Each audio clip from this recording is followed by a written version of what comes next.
প্রিয় শিক্ষার্থী, কেমন আছো তোমরা সব? আশা করি ভালো আছো। বাংলা ব্যাকরণবিদ্যা চ্যানেলে তোমাদেরকে স্বাগত।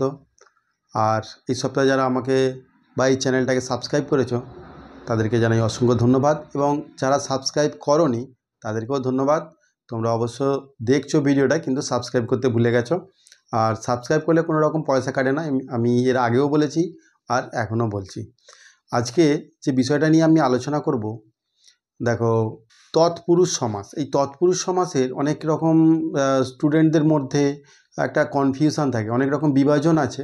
তো সেই বিভাজনগুলি নিয়ে আমি বিস্তারিত আলোচনা করব, এবং তোমাদের মধ্যে যত রকমের প্রশ্ন আছে সেগুলো আমি একটা একটা করে ক্লিয়ার করব, এবং আশা করি তোমাদের খুবই ভালো লাগবে। চলো ভিডিওটা স্টার্ট করি। তৎপুরুষ সমাস, এই তৎপুরুষ সমাস কাকে বলে আগে এটা জানতে হবে। তৎপুরুষ সমাস হচ্ছে দুটো পদ নিয়ে সমাস হয়। তৎপুরুষ সমাস হচ্ছে যে সমাসে পূর্বপদের বিভক্তি লোপ পাবে এবং পরপদের অর্থ প্রাধান্য পাবে, সেই সমাসকেই তৎপুরুষ সমাস বলে। তাহলে কি বললাম? যে সমাসের পূর্বপদের সঙ্গে বিভক্তি যে থাকবে সেই বিভক্তি লোপ পাবে এবং পরপদের অর্থ প্রাধান্য পাবে, তাকে তৎপুরুষ সমাস বলে। যেমন দেখো, আমি একটা উদাহরণ দিলে তোমাদের আরও পরিষ্কার হয়ে যাবে। যেমন আমি একটা উদাহরণ দিলাম, এই হ্রদ দেখা। হ্রদ দেখা একটা সমাসবদ্ধ পদ। এবার হ্রদ দেখা এটাকে যদি আমি সমাসে ভাঙি তাহলে কি হবে? হ্রদকে দেখা সমান হ্রদ দেখা। তাহলে এই যে কে, এই বিভক্তিটা লোপ পেয়ে গেল। এই যে পূর্বপদের সঙ্গে যে বিভক্তিটা ছিল সেইটা লোপ পেয়ে গেল। হ্রদ দেখো অনেক রকমের হতে পারে, ছোট হ্রদ, বড় হ্রদ, রামনবমী হ্রদ বা বিভিন্ন রকমের হ্রদ হতে পারে। কিন্তু হ্রদটা এখানে ফ্যাক্টর নয়। যে হ্রদটা দেখা, হ্রদটা তো রং করাও হতে পারে, হ্রদটা তো সাজানোও হতে পারে, কিন্তু এখানে যে হ্রদটা দেখা, এই দেখার অর্থটাই প্রাধান্য পাচ্ছে। যে হ্রদটাকে কি হচ্ছে, হ্রদটার সঙ্গে কি হচ্ছে না, দেখা হচ্ছে, তাহলে এর অর্থটা প্রাধান্য হ্রদ দেখা। যেমন আর একটা উদাহরণ দিই, কলা বেচা। অনেক রকমের আছে, কিন্তু বেচাটাই হচ্ছে মেন, তাহলে এর অর্থটা প্রাধান্য পাচ্ছে কলা বেচা। এরপরে দেখো, তৎপুরুষ সমাসের অনেকগুলো বিভাজন আছে। বিভাজনগুলো কিছুই নয়, তোমরা কারক জানো, আর কারক যদি না জেনে থাকো তাহলে আমার ডেসক্রিপশানে খুব ভালো রকম ভিডিও আছে, যদিও ভিউজ কম খুব, তোমরা দেখতে পারো, তোমাদের খুবই কাজে লাগবে। তো সমাসেরও ভিডিও আছে, তোমরা দেখে নিতে পারো, কোনো সমস্যা নেই। আমার আগের ভিডিওগুলো ভিউজ কম হলেও তোমরা কিন্তু দেখতে পারো। কর্মকারক, করণ কারক, অধিকরণ কারক, অপাদান কারক, নিমিত্ত কারক, এদের যে বিভক্তিগুলো আছে সেই বিভক্তিগুলো অনুসারেই কিন্তু তৎপুরুষ সমাসটাকে ভাগ করা আছে। আরও দু একটা ভাগ আছে, সেটা আমি পরে বলবো। কর্ম তৎপুরুষ, করণ তৎপুরুষ, অধিকরণ তৎপুরুষ, অপাদান তৎপুরুষ, নিমিত্ত তৎপুরুষ, উপপদ তৎপুরুষ। দেখো এতগুলো ভাগ আছে। আমি বলেছিলাম কারকের সঙ্গে রিলেটেড আছে, কারকের যে বিভক্তিগুলো সেই অনুসারেই ভাগ আছে। কর্ম তৎপুরুষ, করণ তৎপুরুষ, অধিকরণ তৎপুরুষ, অপাদান তৎপুরুষ, নিমিত্ত তৎপুরুষ, উপপদ না তৎপুরুষ, আর একদেশী তৎপুরুষ। এবার দেখো, তোমরা এই ভাগগুলো দেখে তোমাদের হয়তো মনের মধ্যে একটা বিরাট চাপ এসে যাচ্ছে যে এতগুলো ভাগ কি করে মনে রাখবো। মনে রাখাটা কোনো ব্যাপার নয়, কারণ তোমরা যদি কারক করে থাকো তাহলে এই তৎপুরুষ সমাসটাও কিন্তু খুব সহজেই করতে পারবে। এবার এইগুলো দেখো একটা একটা করে ধরে উদাহরণ দিলে পারে তোমাদের কাছে ব্যাপারটা পুরো জলের মতো পরিষ্কার হয়ে যাবে। দেখো, কর্ম তৎপুরুষ। কর্ম তৎপুরুষ আমরা কর্ম কি করে বের করি? বাক্যের মধ্যে ক্রিয়াকে কে বা কারা দিয়ে প্রশ্ন করলে যে উত্তরটা পাওয়া যায় সেইটাই হচ্ছে কর্ম। তাহলে সেই কর্ম দিয়েই কিন্তু তৎপুরুষ সমাস। আমি এর আগে যে উদাহরণগুলো দিয়েছিলাম সেইগুলো একবার মনে করো। হ্রদ দেখা সমান কি?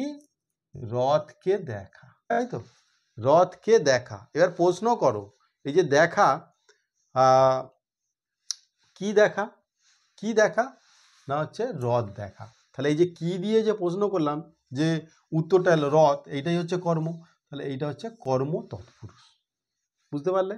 যেমন কাপড় কাচা, কাপড়কে কাচা, কাপড় কাচা। তাহলে এখানে তৎপুরুষ সমাসে যে প্রথমে সংজ্ঞাটা দিয়েছিলাম সেইটার কথা মনে করো। পূর্বপদের যে বিভক্তি সেইটা লোপ পাবে। তাহলে এই যে হ্রদকে, এই কে বিভক্তিটা লোপ পেয়ে গেল, তাহলে এইটা কর্ম তৎপুরুষ হয়ে গেল। এবার করণ তৎপুরুষ। করণ তৎপুরুষটা কি? না দ্বারা, দিয়া, কর্তৃক এই সবগুলো অনুসর্গগুলো দিয়ে যদি কোনো প্রশ্ন করা হয় যে উত্তরটা পাওয়া যায় সেটা হচ্ছে করণ তৎপুরুষ। তাহলে দেখো আশাহত, এই যে আশাহত, আশা দ্বারা হত, দ্বারা, আশা দ্বারা হত তাকেই বলে আশাহত। ঢেঁকি ছাটা, ঢেঁকি দ্বারা ছাঁটা, দা কাটা, দা দ্বারা কাটা, দা কাটা, এই যে দ্বারা দিয়া এইগুলো দিয়ে থাকলে পারে তাহলে তোমরা এই বিভক্তিটা, দ্বারা বিভক্তিটা লোপ পেয়ে গিয়ে এই দুটো হচ্ছে আশাহত হয়ে গেল, দা কাটা হয়ে গেল, ঢেঁকি ছাটা হয়ে গেল, এই হচ্ছে করণ তৎপুরুষ। এবার বুঝতে পারছো? এবার দেখো অধিকরণ তৎপুরুষ। অধিকরণ অধ্যায়, কখন, কিসে, এইসব দিয়ে প্রশ্ন থাকলে পারে সেটা অধিকরণ কারক হয়, তাই তো? গঙ্গা স্নান, গঙ্গা স্নান, কোথায় স্নান? গঙ্গায় স্নান। তাহলে এই ব্যাস বাক্যটা কি হবে না গঙ্গায় স্নান। এই যে অন্তস্থ এই বিভক্তি, অন্তস্থ এই বিভক্তিটা কিন্তু লোপ পাচ্ছে, গঙ্গার সঙ্গে যুক্ত আছে, গঙ্গায় স্নান। তাহলে এইটা হচ্ছে অধিকরণ তৎপুরুষ। অধিকরণ তৎপুরুষে আরও অনেক উদাহরণ আছে, আমি মুখে বলে দিচ্ছি। যেমন গৃহে বাস, গৃহবাস, কোথায় বাস না গৃহে বাস। জলমগ্ন, জলমগ্ন, জলে মগ্ন।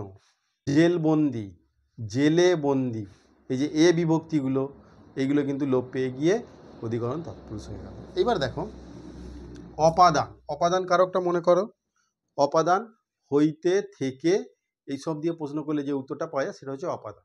তাহলে সেই সমাসের ক্ষেত্রেও তাই হবে। অপাদান মৃত্যু ভয়, কি হবে ব্যাস বাক্যটা? মৃত্যু হইতে ভয়। এই যে মৃত্যু ভয়, মৃত্যু হইতে ভয়, যেমন জন্মান্ধ, জন্ম থেকে অন্ধ, মৃত্যু ভয়, মৃত্যু থেকে ভয়, এই সবগুলো দিয়ে হইতে থেকে দিয়ে এগুলো থাকলে তাহলে এটা অপাদান।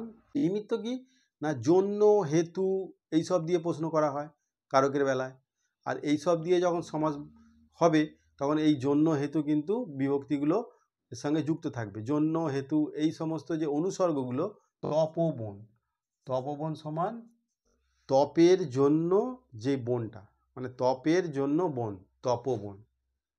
বালিকা বিদ্যালয়, বালিকাদের জন্য বিদ্যালয়, বালিকা বিদ্যালয়। তাহলে এই যে জন্য বা হেতু এইগুলো দিয়ে মানে থাকবে হচ্ছে তোমার নিমিত্ত তৎপুরুষ।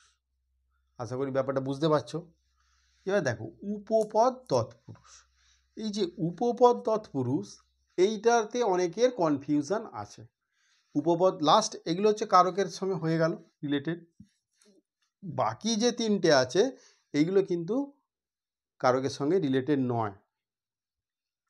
সেইগুলো এই তিনটে বা চারটে নিয়েই কিন্তু তোমাদের কনফিউশনটা বেশি। উপপদ তৎপুরুষ, একটা কৃদন্ত পদের সঙ্গে একটা অন্য একটা পদ, বিশেষ্য পদ থাকবে, সেই বিশেষ্য পদটাই হচ্ছে উপপদ।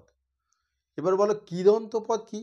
কৃদন্ত পদ হচ্ছে ধাতুর সঙ্গে কৃৎ প্রত্যয় যুক্ত হয়ে যে পদটা তৈরি হয় সেটাকে বলা হচ্ছে কৃদন্ত পদ। এই কৃদন্ত পদটা তো কি? কৃদন্ত মানে হচ্ছে একটা ক্রিয়ার সঙ্গে রিলেটেড। ক্রিয়ার সঙ্গে রিলেটেড বলতে কৃৎ প্রত্যয়ের সঙ্গে, মানে অর্থাৎ ধাতুর সঙ্গে যে প্রত্যয় যুক্ত সেটা কৃৎ প্রত্যয়, সেই কৃৎ প্রত্যয় থেকে যে শব্দটা উৎপন্ন হচ্ছে সেইটাই হচ্ছে কৃৎ প্রত্যয়। এইটা নিয়ে বিস্তারিত একটা আমি আলোচনা করব, তবু সংক্ষেপে বলে রাখি এটা হচ্ছে একটা কৃৎ প্রত্যয় যুক্ত শব্দ। এবার এই শব্দগুলো স্বাধীনভাবে আমাদের ভাষাতে ব্যবহার নেই, বাংলা ভাষাতে কিন্তু স্বাধীনভাবে এদের ব্যবহারটা নেই। সেই জন্য এদেরকে কোনো একটা পদকে আশ্রয় করতে হয়, সেই আশ্রয় করাটা পদটাকেই বলা হচ্ছে উপপদ। সেই উপপদের আশ্রয়ে যে কৃদন্ত পদ সমাসে পরিণত হয় সেইটাই হচ্ছে উপপদ তৎপুরুষ সমাস। যেমন দেখো একটা উদাহরণ দিই, যেমন জলজ। এই যে জলজ, জ মানে হচ্ছে একটা অ্যাকচুয়ালি জন্ম, জাত মানেও হচ্ছে জন্ম, কিন্তু দুটোর মানে এক হলেও কিন্তু জটা কিন্তু স্বাধীনভাবে বাক্যে আমরা ব্যবহার করতে পারি না, এর জন্য আর একটা অন্য একটা পদকে এরা আশ্রয় করে ব্যবহৃত হয় ভাষাতে, সেই জন্য এটা উপপদ তৎপুরুষ। যেমন জলজ, তাহলে এটা সমাস করলে কি হবে না, জলে জন্মে যা, জলজ। সেই রকম অগ্রজ